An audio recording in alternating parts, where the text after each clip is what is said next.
cómo enfrentar desde la ingeniería el tema de la insurgencia armada.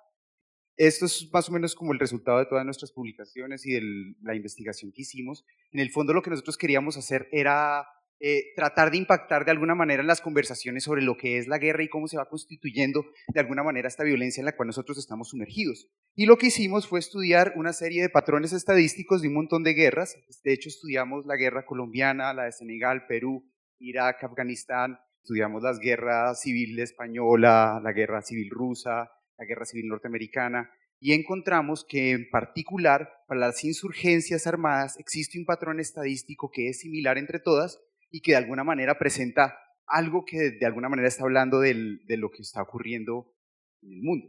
De alguna manera, lo que uno busca hacer al tratar de pensar en un modelo que nos permita a nosotros hablar de lo que es nuestra violencia y lo que es nuestra vida es una construcción en un lenguaje que nosotros hablamos. ¿De qué hablamos? ¿Qué es este mundo en el cual estamos viviendo, en donde uno le pregunta a un soldado y el soldado nos dice, no, yo estoy atrapado en este conflicto?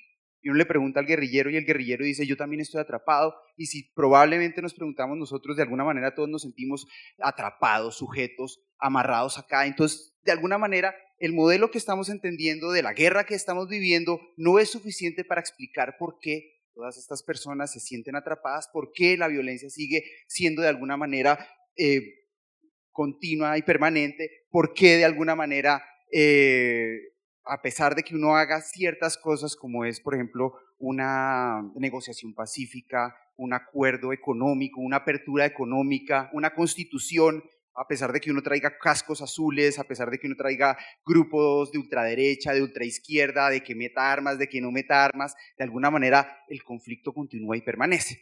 La propuesta que nosotros trajimos fue utilizar la metáfora de ecologías para tratar de hablar un poquito de lo que nosotros hablamos. Y lo que nosotros presentamos es una idea en donde, de alguna manera, la forma en la cual se ha estructurado estos conflictos insurgentes actúa como una ecología o se constituye como una ecología. ¿Cómo sustentamos de alguna manera esto? En total estudiamos 700.000 muertes violentas, varios países, publicamos en la revista más importante de ciencia del mundo y de alguna manera estos son resultados soportados sobre la física, ¿listo? Estos son datos de muertes en Bogotá en 3 tipos de fuentes durante el mismo periodo de tiempo. Quiero que de alguna manera veamos cómo, a pesar de que estamos mirando el mismo sistema, el mismo objeto, que son muertes violentas, vemos 3 comportamientos completamente diferentes entre lo que nosotros llamamos muertes accidentales, homicidios diarios y muertes diarias en Bogotá por el conflicto armado. Cuando decimos accidentes y homicidios es porque cada uno de esos actos violentos, un fiscal determinó que era un accidente o era un homicidio, ¿listo? Y lo que quiero que vean es que a pesar de que sí, son muchísimos más, esto es como el número esperado de muertes por evento, y esto es el número de eventos que uno tiene con este número de muertes, de alguna manera uno sí está viendo muchos, en promedio diarios, más muertes por accidentes, es decir, en promedio más o menos se mueren entre 50 y 100 personas en Bogotá todos los días, pero uno nunca encuentra un lugar, muertes por más de 100 personas, o sea, un día en donde más de 100 personas mueren. Los homicidios, que son la rama azul, se comporta diferente de los accidentes, sin embargo, de alguna manera también está acotado acá y uno sabe que no van a haber más de 50 homicidios en Bogotá en algún día. Cuando uno mira muertes que están asociadas a acciones armadas de violencia, lo que ocurre es una distribución diferente, y es que uno alcanza a ver eventos que pueden llegar a tener más de 200 muertes en un solo día en Bogotá, y lo más interesante del tema es que esta es una distribución que se llama una ley de potencia, ¿sí? Una cola larga, una distribución no acotada, una distribución no gaussiana, una distribución absolutamente incierta, porque este es el tema y esto es algo que es muy bonito y es interesante, ¿listo? Del tema, y porque de alguna manera esto presenta grandes retos para cualquier persona que trate de definir políticas alrededor de la guerra armada. Lo que ven acá es la distribución que más o menos teníamos sobre accidentes, esta es la distribución que más o menos tenemos sobre homicidios y esta es la distribución que más o menos tenemos sobre ya accionar armado insurgente. En este caso, estas dos distribuciones tienen esa área que ustedes ven ahí acotada. Para los que estén en 11, entonces significa que la integral debajo de la curva está bien definida y es posible calcular el área y por lo tanto la probabilidad de que ocurra un evento de un tamaño dado o no dado. Cuando miramos accidentes, homicidios, ¿sí? Tenemos estas estadísticas acotadas, pero cuando vemos insurgencia armada, la estadística se comporta como una ley de potencia. Y esta es una estadística diferente de entender por qué de alguna manera es contraintuitiva, porque hace que no sea posible calcular la integral debajo de la curva, porque la curva va decreciendo demasiado lento, y como que nunca llega, como que de alguna manera las dos cosas nunca se tocan, como dos líneas que eventualmente se tocan, pero solo en el infinito. De alguna manera eso hace que uno no pueda calcular la probabilidad de un evento. Esta estadística está en todas las guerras insurgentes, entonces Irak, Afganistán, Perú, Colombia, Indonesia, Senegal, Irlanda, todas son iguales, misma estadística, mismo patrón descriptivo, lo cual significa que es el mismo proceso, pero de alguna manera, como para ponerlo en un contexto, una estadística que está muy bien definida y muy bien acotada es la estatura de las personas. Y yo sé en este momento que si yo me pongo a mapearlos no voy a encontrar absolutamente a nadie que tenga menos de 1 metro, ¿sí? Menos de 1 metro, a menos de que sea un bebé, digamos que, ¿sí? Pero incluso dentro de los bebés los rangos de estatura están altamente definidos y las curvas son muy claras sobre cuáles son los patrones de desarrollo que debe tener un bebé o que debe tener un adulto. Y yo tampoco voy a encontrar una persona acá que mida 3 metros. O sea, por más de que el San Carlos sea muy bueno en básquet, desafortunadamente no hay gigantes de alguna manera que practiquen acá. ¿Listo? Si las personas nos distribuyéramos como leyes de potencia, significaría que no habría un límite al tamaño de personas que podrían, pues al tamaño que una persona podría llegar a tener. ¿Listo? Imaginemos que nosotros estamos definiendo el tamaño de este teatro y nuestras distribuciones son como esas personas. ¿De qué tamaño deberían ser las sillas? ¿De qué tamaño debería ser la puerta? ¿Sí? ¿De qué tamaño debería ser, no sé, las instalaciones, las luces, este espacio, el techo? Y la definición es muy difícil, ¿sí? No es fácil acotarlo. Esos M's no son metros, son muertos y estas son acciones armadas en Colombia. ¿Qué tamaño de batallón deberíamos tener nosotros? ¿Cómo nos preparamos nosotros ante una situación de violencia que de alguna manera es altamente incierta? Esto les estoy diciendo es patrones estadísticos, ¿listo? Esto ya un montón de muertos. Ahora, hay algo muy bonito y es que eso es como si fuera el país de Disney, ¿no? El mundo mágico de Disney, porque es como las hadas chiquitas y están los gigantes y están en todos lados, pero así como es el mundo mágico de Disney, es la naturaleza. ¿Sí? Han visto que de alguna manera la naturaleza tiene unos patrones estadísticos que de alguna manera percolan todo el espacio de posibilidades que se pueden dar para que haya vida. Sí, si es posible que haya vida, en ese lugar habrá vida en la Tierra porque de alguna manera es capaz de llenarlo y dadas las restricciones, de alguna manera el crecimiento de las especies también sigue leyes de potencia, ¿sí? Estas distribuciones de colas largas. Y si uno coge un territo de tierra, uno encuentra animalitos que son absolutamente microscópicos, pero en el mismo espacio uno puede encontrar la ballena y el elefante.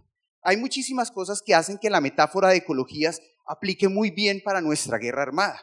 Ya en la presentación pasada lo mencionaron, el tema de la resiliencia como una propiedad de nuestras guerras y de las guerras insurgentes, y más o menos se las mencioné.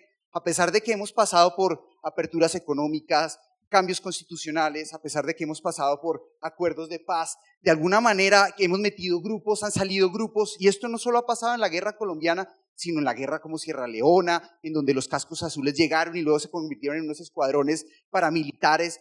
De alguna manera los productos sociales que nosotros entregamos sirven para alimentar a otros productos sociales y se constituye una forma en la cual se produce algo que hace que a través de la violencia se logre construir algo. Ahorita les voy a decir qué es lo que nosotros y nuestra teoría creemos que se construye y se produce a través de esos accionarios insurgentes.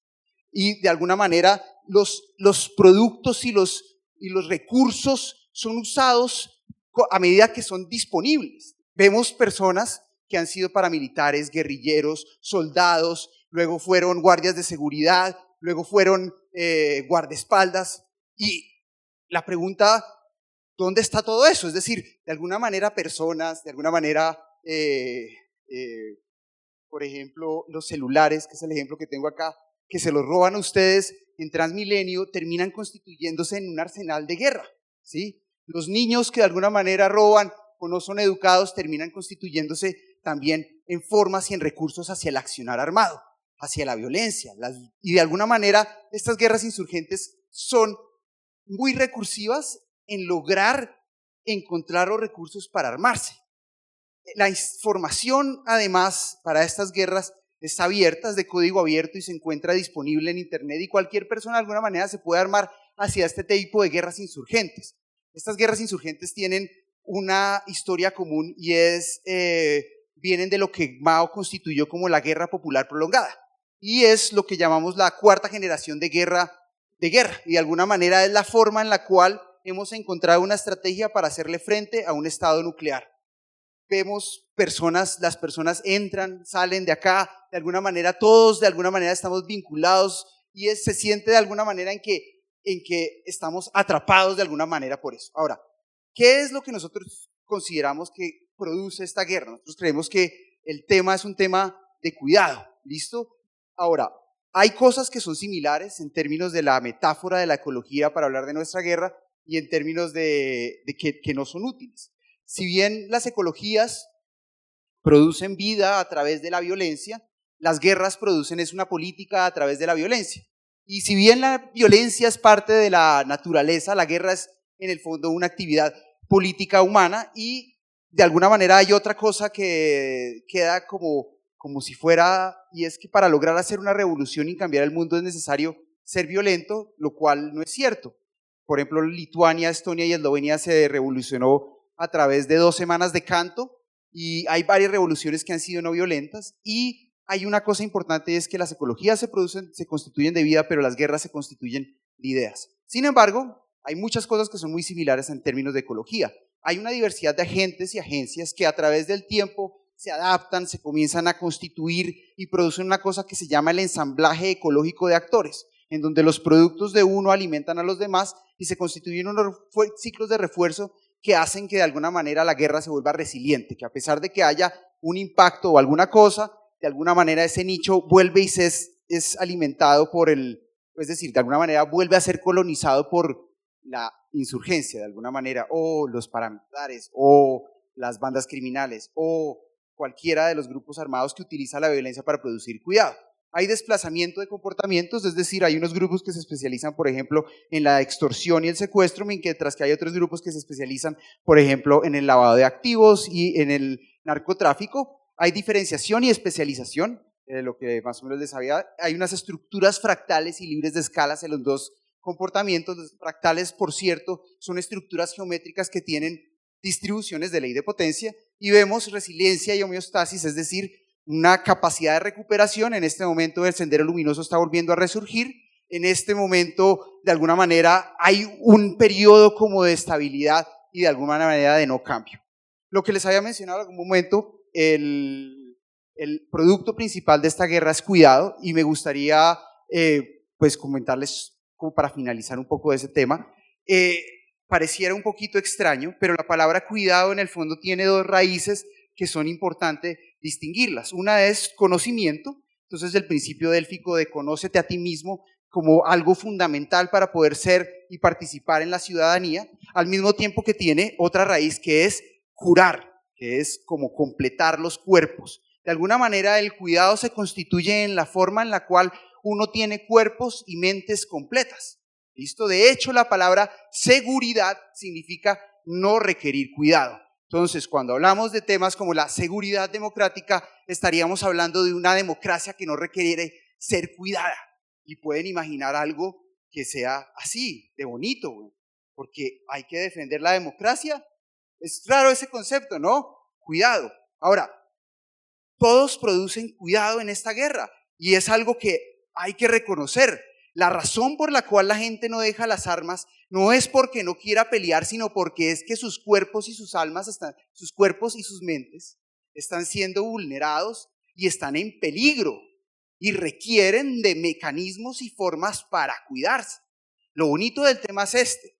Si nuestra guerra es como un fractal que está percolando absolutamente todos los espacios de nuestra sociedad, no es cuestión de una negociación la que necesitamos, sino necesitamos una fractalidad de negociaciones en todos los espacios y en todos nuestros lugares. ¿Alrededor de qué? De la construcción de cuidado.